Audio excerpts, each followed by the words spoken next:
Ce mercredi 2 juin 2010, la commission effectue une descente évaluative sur le terrain.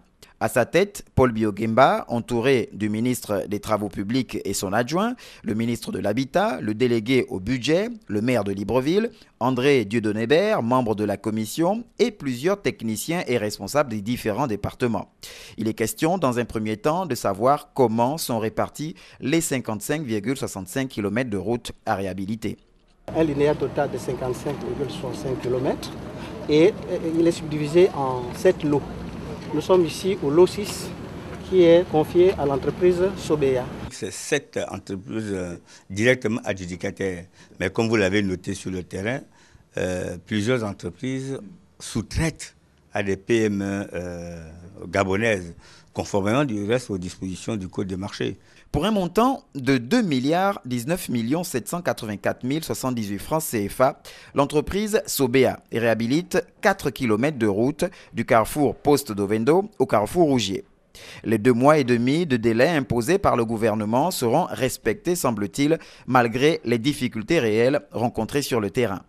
Les eaux usées des riverains, eau des toilettes liées aux fosses septiques pleines ou carrément inexistantes, d'où l'inquiétude du Premier ministre à l'endroit des enfants. Il faut bien protéger parce qu'un enfant peut venir là, tomber dedans et se noyer. Ou encore, à défaut des riverains, ce sont la SEG et Gabon Télécom qui sont interpellés.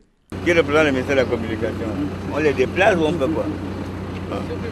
Oui, François, dis-moi, ici, même endroit, on va poser les caniveaux, mais en bas, il y a le réseau d'électricité, il y a la fibre optique, alors comment on fait?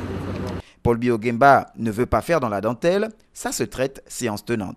La commission a pris tout son temps sur le terrain, le temps même de vérifier la qualité du matériau déjà présent sur place. Le message du gouvernement gabonais est clair à l'endroit des entreprises. Rien ne doit être fait de manière légère. La qualité. Nous avons payé une route, on veut ce qui a été payé. Il faut que le rapport qualité-prix soit remis à tout moment, que les délais soient respectés, que les dimensions retenues soient respectées, que les épaisseurs retenues soient respectées.